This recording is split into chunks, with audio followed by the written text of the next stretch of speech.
Já estamos aqui com o Eugênio Aragão, ex-ministro Eugênio Aragão, Drida Lourenço. Exatamente. Vamos subi-lo na canoa? Muito bem-vindo, Eugênio, tudo bem?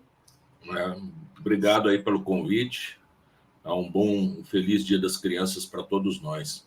Pois é, né, Eugênio? Também ainda tem filhos. Feliz Dia das Crianças, num momento em que o mundo vive duas guerras ao mesmo tempo, pelo menos, né? Fora as outras guerras, digamos, mais invisíveis, né? Duas grandes guerras. Tem grandes guerras, não esqueçamos também da Síria. Pois é. Em que os americanos estão entrando lá para saquear o petróleo do país, levando caminhões e caminhões e caminhões de petróleo sírio para suas terras. E no Níger também está sofrendo um processo de guerra, né? Quer dizer, um momento terrível. Mas, Dri... Mas vamos falar de Brasil, e um dos primeiros assuntos que eu queria trazer aqui para a gente comentar, perguntar a opinião do Eugênio, é o processo de cassação do ex-juiz Sérgio Moro. O Tribunal Regional Eleitoral do Paraná já agendou o depoimento do hoje senador para o dia 16 de novembro. É um processo movido pelo PT e pelo PL que pode levar à cassação do mandato do ex-juiz e atual senador. Esse depoimento será de forma presencial e a expectativa aí de que o Sérgio Moro tenha o seu mandato cassado por abuso de poder político. Eu queria perguntar para o Eugênio qual que é a opinião dele, se ele está acompanhando esse processo, se acha que o Sérgio Moro será cassado, e aproveitando também para saber sobre a investigação pelos abusos da Lava Jato também, que não é exatamente eleitoral, mas que colocam aí o Sérgio Moro aí em evidência, né? Olha, pelo que eu saiba, eu vou lhes dizer, não conheço o processo, tá? Quem moveu esse processo contra o Sérgio Moro foi o PT do Paraná, tá? Portanto, não fomos nós na época, mas pelas informações que eu tenho, isso diz respeito a recursos que o Sérgio Moro recebeu do Podemos, né?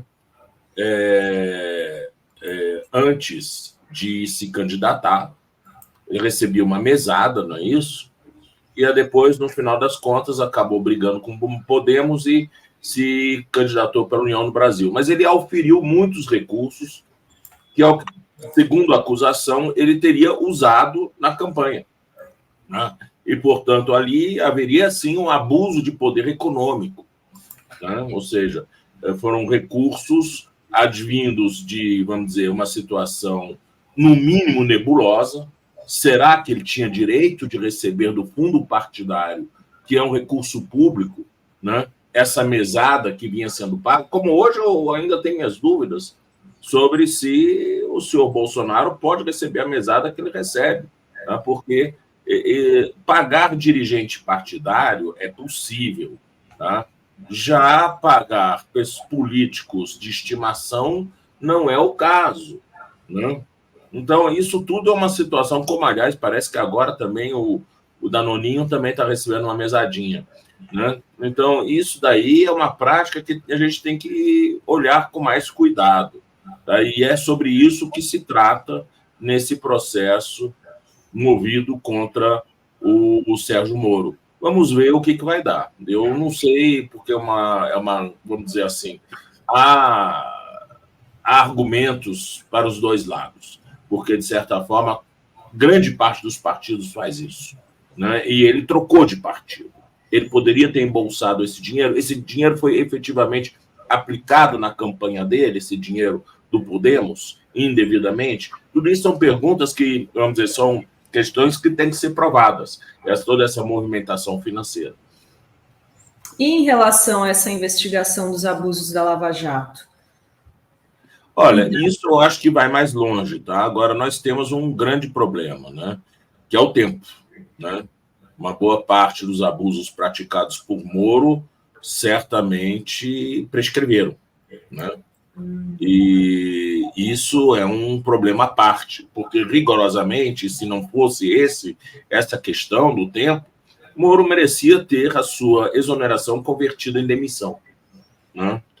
Porque as coisas que ele fez de mau uso dos recursos que estavam sob a sua confiança, que eram recursos advindos dessas multas e tudo mais, né, que ele usou, até parece que até dinheiro foi para a Transparência Internacional, ou seja, fez-se uma verdadeira campanha de publicidade com esse dinheiro que, na verdade, não tinha essa destinação, né? Isso daí tudo merece ser investigado. Mas não é só isso, né? Também as notícias de extorsão contra testemunhas, né? De escutas indevidas, né? Tudo isso merece ser olhado com muito cuidado. Isso, cada um desses, por si só, mereceria pena de demissão. Tá? E não fosse, eu não sei exatamente como é que está esse cálculo do prazo, mas não fosse a possibilidade de prescrição, eu acredito que o CNJ podia muito bem, sim, converter essa exoneração em demissão. Eugênio, você tem acompanhado aí a questão do juiz Eduardo Apio? Porque sim, ele parece... Outro dia estava aqui o Pedro Serrano, que é o advogado dele, um dos advogados, não sei nem se você está no processo. Não. Não. E ele dizia que, ao fim e ao cabo, o Apio deve ser o único punido por tudo que aconteceu na Lava Jato, do ponto de vista do judiciário, né? Porque ele teve ele está afastado do cargo, não está sendo reintegrado, vai ter uma audiência agora, e, entre outras coisas, porque ele ouviu Tacla Duran, né? A gente sabe que a desculpa que utilizaram, que é um trote lá, que já tem um laudo da Universidade Federal de São Carlos dizendo que teve edição, que não é a voz, não seria do Apio, né? Mas porque ele parece ter ouvido o Tacla Duran e o Tony Reis. Tony Reis, não, Tony Garcia. Tony Garcia, né? Que trazem, entre todas as denúncias, muitas de corrupção. Na verdade, o que estão acusando o juiz Apio é dele ter agido de ofício, falando diretamente com essas pessoas. Mas vamos colocar as coisas nos seus devidos termos. O que o Apio está fazendo, o que ele fez, não foi distinto do que Alexandre de Moraes fez e que o Toffoli fizeram quando houve os atos antidemocráticos. Por quê? Não havendo Ministério Público para assumir o seu papel, né?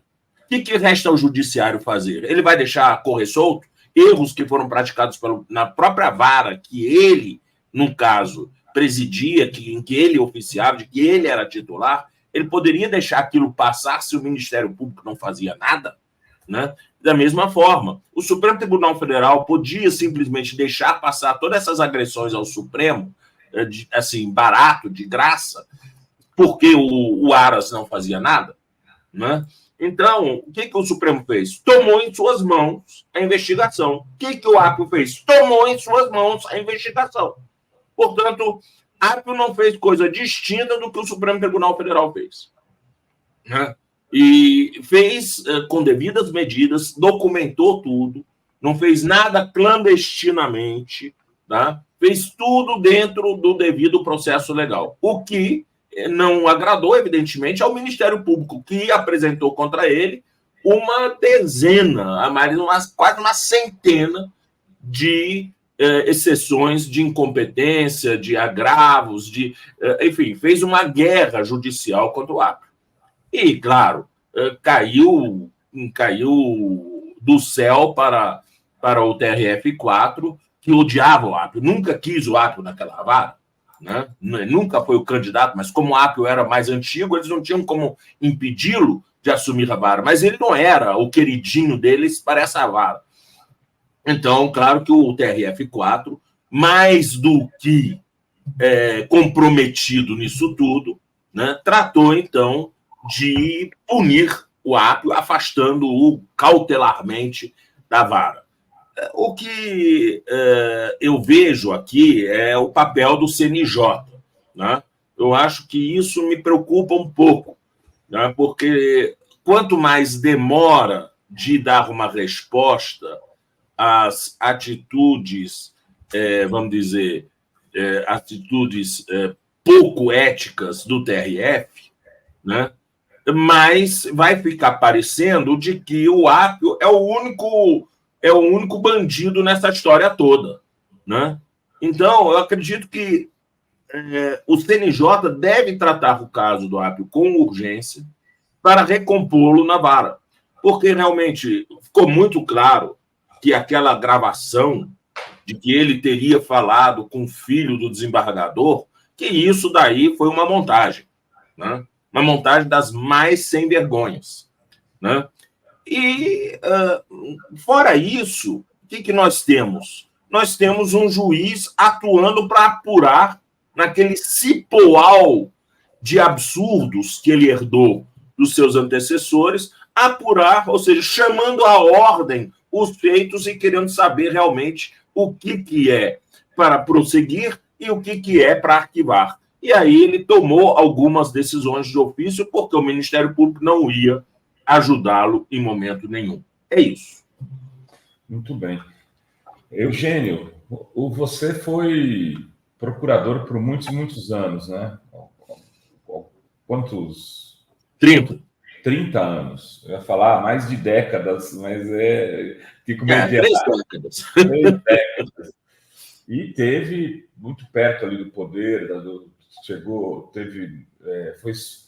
foi cogitado para assumir a PGR em alguns momentos. Como é que você está vendo essa estratégia do Lula de de adiar a nomeação do novo procurador-geral e ficar trabalhando com alguém interino, como se ficasse assim dizendo, olha, enquanto você estiver aqui, tudo você vai ficando interinamente. Se estiver fazendo tudo o que a gente gostaria, se não. Uma estratégia que parece razoável?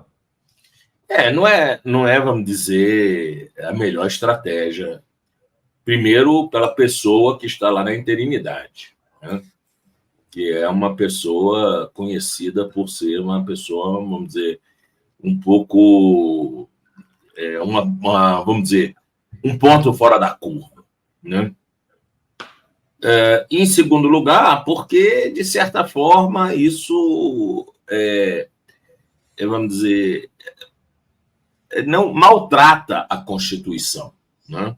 Porque, no fundo, ele deixando uma interina lá dentro, que ele pode afastar a qualquer momento, nomeando quem ele quiser no lugar dela, né? De certa forma, está transformando o Procurador-Geral da República, mesmo que ele não queira, está transformando o Procurador-Geral da República em seu refém, né? Então, eu acho que não é a melhor solução. Não é a melhor solução. Eu acho que precisa haver uma solução definitiva. Claro, no tempo que o presidente Lula precisar, porque, afinal de contas, ele tem que cuidar agora da saúde dele, ele tem outras prioridades, mas acredito que isso não é uma solução nem de médio prazo, só pode ser de curto prazo, né? Agora, é fato também que o presidente Lula ele não tem interlocução dentro da casa, né? Então, hoje, as pessoas que ele conhecia, todos se aposentaram, todos. Cláudio Fonteles, Álvaro Augusto Ribeiro Costa, que foi a AGU dele, né? Wagner Gonçalves, todas essas pessoas se aposentaram. Então, as pessoas que estão lá são pessoas que não tiveram nenhum contato direto com ele.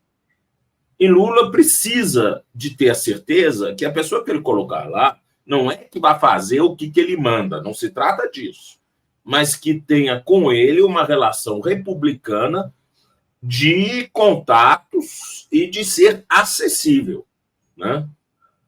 E eu acredito que aí ele está com dificuldade de confiar, porque, pensem bem, é uma pessoa que ficou presa injustamente 580 dias por causa do Ministério Público, de um Ministério Público que foi além de ativista, foi bandido em relação a ele, né? Então, ele tem toda a razão de desconfiar, né? E a gente tem que dar a ele esse direito, né, dele realmente trabalhar essa questão com muita calma, com muita tranquilidade, ouvir muita gente, né, a respeito do assunto, já que ele não tem conhecimento pessoal daquilo, pelo menos ouvir diversos setores, o judiciário, a OAB, que seja,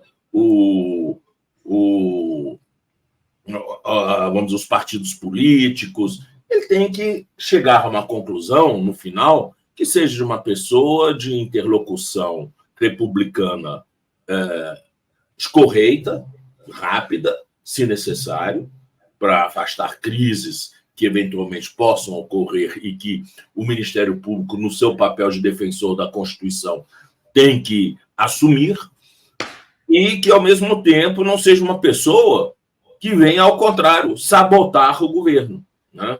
E que hoje o Lula já tem muitos problemas em relação a pessoas que estão tirando seus nacos do governo e colocando o governo contra a parede. Não precisa de mais um nessa hora. O Procurador-Geral da República, apesar de ter só o mandato de 2 anos, por ser ele um só, né, ele é muito mais, vamos dizer, ele tem um peso muito maior estratégico do que o ministro do Supremo, que é um entre 11, né? Então, eu acho que ali ele realmente tem que pensar muito bem a respeito disso. E Eugênio, dos nomes apresentados aí que estão circulando, você nutre preferência por alguém? Você tem... Eu fico numa posição muito desconfortável de falar a respeito disso, porque sou amigo de vários deles, né? E por isso mesmo eu prefiro me manter quieto. Eu, por exemplo, sou próximo, sou até compadre do Aurélio Rios. O Aurélio é padrinho da minha filha, que é jornalista, que nem vocês, né? Eu sou muito próximo politicamente do Bigonha, né? Eu gosto muito, foi do meu concurso, e eu tenho uma amizade muito forte, gosto dele, do Paulo Gustavo Cone Branco, né? Então, eu fico numa situação difícil. Né? Imagina, se eu falar, não, o melhor é esse, então aí o outro diz, pô, você não acha que eu seja o melhor, não? Então, melhor é ficar na boa, né? Não, ficar só olhando, pegar a panela, o milho e fazer mais pipoca, viu? Então, e ficar assistindo esse jogo comendo pipoca. Deixa eles se virarem, cada um que use suas armas, né? Dri. E sobre ser por uma lista tríplice, ontem a gente estava aqui conversando sobre esse critério de escolha. O senhor acha que esse é o melhor critério para escolher o PGR? E por que a lista tríplice do Ministério Público e não lista tríplice do Senado e da Câmara? Ou lista tríplice do Supremo Tribunal Federal? Ou lista tríplice do STJ? Por que o Ministério Público? Por que eles têm direito a uma solução caseira, né, para o seu cargo de direção, né? E para que depois tenhamos mais um Procurador-Geral da República que passa a mão na cabeça de todas as irregularidades feitas pela corporação, né? Além do que a Constituição atualmente dá essa responsabilidade ao presidente da República. Isso não é só uma prerrogativa, isso é uma responsabilidade, né, que é dele, porque se ele indicar uma pessoa errada, quem vai ser cobrado é ele, né? É ele que vai ser cobrado por ter colocado uma pessoa errada.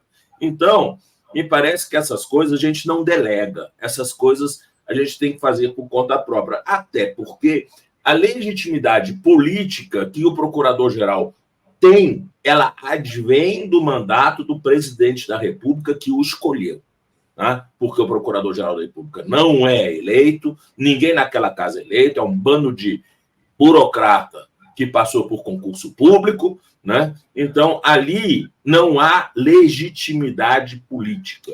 E para uma série de competências que esse procurador-geral tem, entre outros, de questionar a constitucionalidade das leis, ele precisa minimamente ter uma uma legitimidade política além da legitimidade burocrática. Eu queria mudar um pouco de assunto, falar dessa guerra entre o Congresso e o Supremo Tribunal Federal. Tem até um projeto de lei de uma PEC, né, para tirar o poder de decisão, né, do Supremo e que os parlamentares possam derrubar as decisões do Supremo, dos ministros do Supremo. A gente teve aquela afronta do marco temporal, uma decisão que já tinha sido tomada pelo Supremo, e aí o Congresso foi lá e aprovou o marco temporal. Tem agora casamento civil também, LGBT, que o Supremo também já tinha uma posição, e o Congresso está aí, tudo bem, é uma comissão, mas colocou na pauta. Como que o senhor vê essa guerra, né, entre um setor do Congresso contra o Supremo? Olha, essa guerra é uma guerra que tem um nome claro: bolsonarismo. Tá? É o bolsonarismo que continua vivo, né? E o bolsonarismo que tem um peso dentro do Congresso a ponto de certa forma, poder exercer pressão sobre os dirigentes do Congresso, os presidentes da Câmara e do Senado. Tá? Até porque todos eles têm seus projetos políticos também de fazer os seus sucessores, né? E de poder governar a casa, com um colégio de líderes, né? Então, o bolsonarismo está usando essa arma. Isso é tipicamente, na maior parte, é uma pauta de costumes, né? Que o Congresso está comprando indevidamente, né? Porque o Congresso não é Congresso dos bolsonaristas, é Congresso do país, que tem LGBTQI+, tem índios, indígenas, tem pessoas das mais diversas, vamos dizer, identidades, né? E não só direita evangélica, né? Então, nós temos que realmente ficar muito atentos a isso, porque se a gente permitir, daqui a pouco nós temos uma teocracia evangélica nesse país, e não é isso que a gente quer, né? Mas, por outro lado, tem essa guerra também com o Supremo, que é exatamente por conta, essencialmente, das pautas da ultradireita, né? E essas pautas, se nós formos olhar, vamos dizer, objetivamente, não são pautas que atrapalham a burguesia. Não são pautas. Vamos dizer, a luta contra a homofobia já foi comprada pela Rede Globo também, sabe? A questão de casamento homoafetivo também já foi comprado pela Rede Globo. Quer dizer, isso os meios de comunicação que expressam claramente a posição da classe dominante desse país não tem problema com essas pautas, nenhuma, tá? Então, da mesma forma, quanto à questão do aborto, essa questão do aborto não chega a ser tematizada ou pautada pela grande mídia, né? A gente vê que isso não é um problema, vamos dizer, da luta de classes, esse não é um problema, vamos dizer, do setor financeiro dominante da Faria Lima com as instituições. Isso é uma briga paroquial dessa ultradireita, né? É uma briga paroquial da ultradireita e que alguns estão comprando. A grande vantagem é que nem sempre existe um acordo entre o presidente do Senado e o presidente da Câmara em relação às agressões claramente feitas no Senado ao Supremo Tribunal Federal, vamos dizer, a integridade do Supremo Tribunal Federal. Essas, ao que tudo indica, vão ser freadas na Câmara dos Deputados, né? Então, nós temos aí, dentro desse jogo, né, nós temos posições diferentes que conseguem manter, ainda que de modo muito frágil, um certo equilíbrio constitucional dentro da casa. Mas nós não podemos ignorar que, sim, existe uma verdadeira tentativa de esvaziar o Supremo Tribunal Federal na sua competência de órgão de controle da constitucionalidade das leis, né? E, vamos dizer, o ponto-chave foi a questão do marco temporal, né? O marco temporal, e, vamos dizer, todo o quadro do artigo 231 da Constituição que trata dos direitos indígenas, né? E, no centro disso, o conflito dos Xoclen, né? Que é uma situação humanitariamente insuportável, né? Os Xoclen tiveram suas terras invadidas na época do governo Sarney, né? Pelas águas do rio Itajaí, quando resolveram fazer ali, o DNOS resolveu, na época, fazer uma barragem para impedir que as águas inundassem Blumenau nas cheias, né? Ou seja, uma barragem de controle, né? Só que essa barragem inundou as terras dos Xoclen, que eram mais de 10 mil hectares, né? E os Xoclen foram obrigados a, então, viver no entorno dessa barragem. E, por isso, a FUNAI, então, fez uma nova pesquisa, uma nova demarcação para aumentar essa área, para tirar os Xoclen vamos dizer, dessa situação de serem ribeirinhos dessa represa. Por quê? Porque essa represa, que fica um pouco mais baixa do que as terras onde tem o plantio, ela recebe, né, todos os agrotóxicos que são utilizados nesse plantio. E as águas estão contaminadas, e os Xoclen usando essas águas.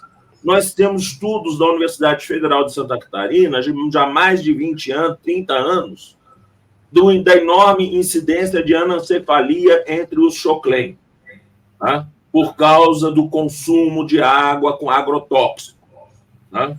Então, é uma situação humanitariamente insuportável que a gente admita isso, né? O que os Xoclen fizeram? Na época que o DNOS construiu a barragem, eles ocuparam a barragem.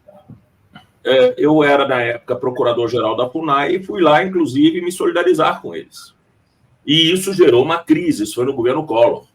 Isso gerou, na época, uma crise que, inclusive, me fez sair da FUNAI, né? Essa crise do Xoclen. Porque o ministro Jarbas Passarim, na época, que foi instado pelo governador Wilson Kleinubin, né, a tomar uma providência a respeito desse procurador que foi se solidarizar com os índios, né? Ele me chamou à ordem. E eu não aceitei. Eu disse, olha, o senhor está ouvindo só um lado da conversa, o senhor está mal informado. Então o senhor está querendo dizer que o governador Wilson Kleinubin está mentindo para mim? Ele disse, não, quem está dizendo isso é o senhor. Eu estou dizendo que o senhor está mal informado a respeito da situação do Xoclen em Santa Catarina. É uma situação muito grave. Eu sei que o senhor, como grande protetor das causas indígenas, responsável pela redação do artigo 231 na Constituição Federal durante a Constituinte, o senhor não ia tolerar isso.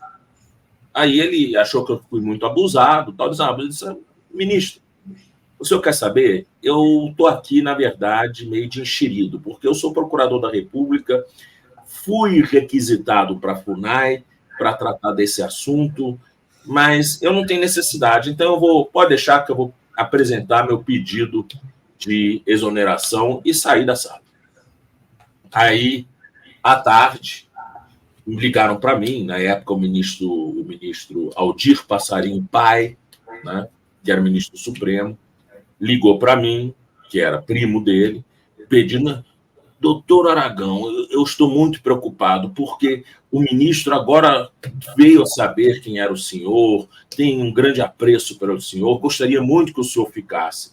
Eu disse, olha, ministro, quando eu tomei uma decisão, eu tomo uma decisão de cabeça fria. Eu sempre vou ser um defensor dos direitos indígenas, mas eu não vou ficar, não, porque as pautas são muito diferentes. Então, eu vou fazer uma coisa, eu vou sair em silêncio. Pode dizer ao ministro que eu tenho um grande apreço por ele, sobre tudo que ele fez na Constituinte pelos povos indígenas, e eu jamais vou atirar em cima dele. Então, eu saio em silêncio e ele escolha, então, um procurador-geral da FUNAI que possa realmente levar adiante esses assuntos. E saí. Foi assim a minha saída da FUNAI, na época, com o Sidney, que na época era o presidente da FUNAI. Não sei se a Adri quer continuar nesse assunto. Não, e essa Tem semana o governador de Santa Catarina, Jorginho Melo, descumpriu, né, uma decisão lá da barragem e mandou a tropa de choque. A gente está acompanhando essa história, inclusive Rafael Sanz, jornalista da Fórum, mora em Santa Catarina, fez várias reportagens sobre essa semana, esse abuso, né? Mas a Polícia Federal já entrou, a gente conversou o doutor Andrei Rodrigues tomou providências e assumiu o controle da situação. Exatamente. Não, e agora, o senhor que né, um defensor das causas indígenas, como que viu o Krenak imortal da Academia Brasileira de Letras, né? Maravilhoso. Uma iniciativa maravilhosa. Realmente, esse é o Brasil de que a gente pode se orgulhar. É o Brasil plural, o Brasil democrático, o Brasil, vamos dizer, soberano, senhor de si. Eu fiquei muito feliz, imensamente feliz com a indicação dele. Vai. Eu queria mudar um pouco de assunto para falar sobre essa vaga do Supremo. Parece que o nome do Flávio Dino está pintando como favorito. De repente, no meio de uma discussão, se deveria ser uma mulher, se deveria ser uma mulher negra, se tinha o Messias, tinha o Bruno Dantas, né? Não tinha, não. Tem, né? Tem Bruno Dantas também. Tem. Ainda tem. O Dino veio por fora e parece... Olha, eu vou lhe dizer uma coisa. Tem muita fofocaiada aí, tá? O Dino não está melhor do que ninguém nessa história. O presidente Lula gosta dele no Ministério da Justiça. Aprecia o papel que ele está fazendo no Ministério da Justiça, mas não acho que ele esteja mais forte do que ninguém. Realmente, o presidente Lula foca nesses 3 nomes, por quê? Porque são juristas de boa formação, todos os 3, e que são, vamos dizer, da sua interlocução. Né? E ele quer isso, ele quer gente da sua interlocução. O presidente Lula não teria problema nenhum de nomear uma mulher negra para o Supremo, se ele achasse a mulher negra que tivesse com ele a interlocução que ele tem com esses 3. Né? E a verdade é que ele não achou até agora. E, vamos dizer, mais importante do que a questão identitária aqui é uma questão de governabilidade, de sustentabilidade do governo dele. Né? Porque se ele escolher a pessoa errada, fizer novamente uma escolha que nem ele fez em 2003 com o ministro Joaquim Barbosa, né? Ele estará colocando em risco todo um projeto de vamos dizer, reestruturação das políticas públicas e de inserção de vários setores marginalizados dentro da sociedade, dentro dos benefícios do Estado. Né? Então, eu acredito que ele tem essa responsabilidade, né? E ele vai tomar muito cuidado nisso. Mais importante do que atender às pautas identitárias para ele está sendo manter estruturalmente a governabilidade. Uma coisa é a superestrutura de valores. A outra coisa é a infraestrutura de manter a governabilidade. Por que adianta a pauta de valores se ele não tiver condições de governar? Então, eu entendo isso perfeitamente bem. Ele, claro que gostaria, se apresentasse um nome que para ele fosse muito próximo, de que ele realmente pudesse realmente ter essa confiança, eu não tenho dúvida nenhuma de que ele seria capaz de nomear uma mulher negra para o Supremo. Mas a verdade é que esse nome até agora não existiu, não apareceu, esse nome que tem essa proximidade com ele, e ele não quer mais ficar dependendo de indicações de amigos, né, para fazer as indicações. Né? Ele disse isso muito claramente. Todos os ministros que eu indiquei, menos o Zanin, que foi dessa vez, nos governos anteriores, todos os ministros que eu indiquei foram indicações dos meus amigos, mas não foram minhas indicações.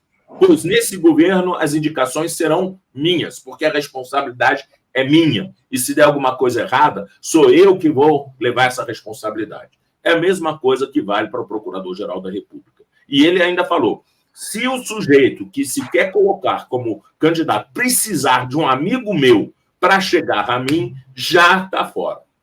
Porque eu não vou aceitar isso. E está certo. Acho que está certo. Os 580 dias presos deram algumas lições que para eles são muito caras, né? Sobretudo de ele assumir as suas responsabilidades e não deslocar essas responsabilidades para terceiras pessoas. O Toffoli agora parece que se reaproximar, né, com a decisão lá, considerando os 580 dias o maior erro histórico do judiciário, né, a prisão do Lula, mas agora, né, em 2023, né, quando já... Eu acho que o ministro Toffoli, ele tem todo o direito de querer se reaproximar. Acredito que deve ter uma questão pessoal também, porque, afinal de contas, ele trabalhou com o presidente Lula diretamente, seja como advogado-geral da União, seja como subchefe da Casa Civil para Assuntos Jurídicos na época do ministro José Dirceu, do ex-ministro José Dirceu. Então, ele tem todas as razões de querer se reaproximar. É perfeitamente legítimo que o faça. Agora, isso, muitas vezes, tem que vir junto com um sincero reconhecimento dos erros que foram cometidos, né? Eu acredito que todo mundo... Eu tenho uma formação... além de formação de esquerda, meus pais eram cristãos, eu tenho uma formação cristã. Eu acho que todo mundo merece o perdão, mas o perdão não é uma graciosidade. O perdão ele tem que ser conquistado.